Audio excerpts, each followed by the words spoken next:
overnight that the vaccines being rolled out now are unlikely to eradicate the virus, meaning that even vaccinated travellers could require hotel quarantine. What is the plan for New South Wales with hotel quarantine going into the new year, given that that is the case?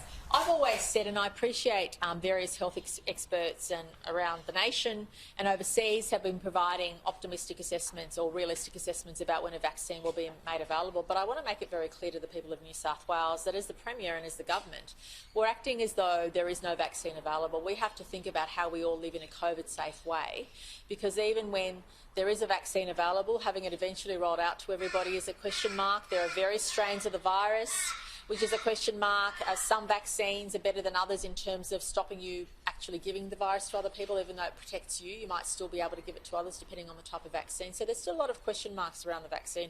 Our responsibility, my responsibility as the leader of New South Wales, is to provide support to our citizens to live in a COVID-safe way until the pandemic is over one way or another. There's no doubt we should feel optimistic about the rollout of the vaccines and the protection it does offer parts of our community.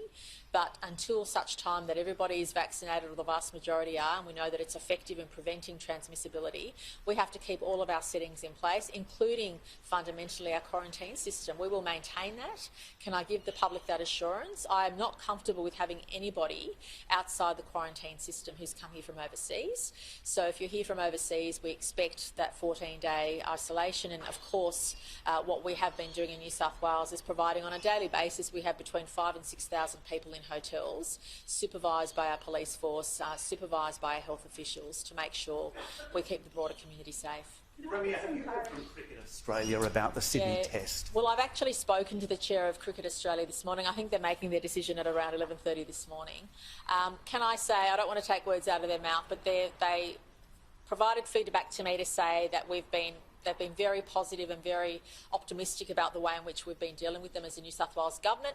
They did say they were concerned about the Queensland government's position and what that meant for their players once they finished the test here and went to Queensland. So can I please assure the community that we've been given advice from the health experts as to how to run a safe test. We've provided that information to Cricket Australia. The chair has been effusive in his comments in relation to the interaction he's had with our government. We're keen to see the test stay in Sydney, obviously, but we can't control what other state governments do. That's outside our hands. But we've also assured Cricket Australia that they'll be supported to make sure the event they put on is COVID safe, and the advice we provide is the best available. If it's COVID safe, how many people would you envisage running this? Oh, look, the advice, and I don't think Dr Chant minds me providing this, but the advice we've been given is that 50% capacity is COVID safe, so long as it's ticketed and seated and people have various other COVID safe plans in place. Cricket Australia appreciates that, respects that, and is comfortable with that. Their main concern is really what happens with the Queensland government in relation to the players, and they're the concerns they have to weigh up. But we are really keen to keep it here. They're really pleased with the plans we've put forward, but it's out of our hands, given it's really the Queensland government that's creating a bit of difficulty for them.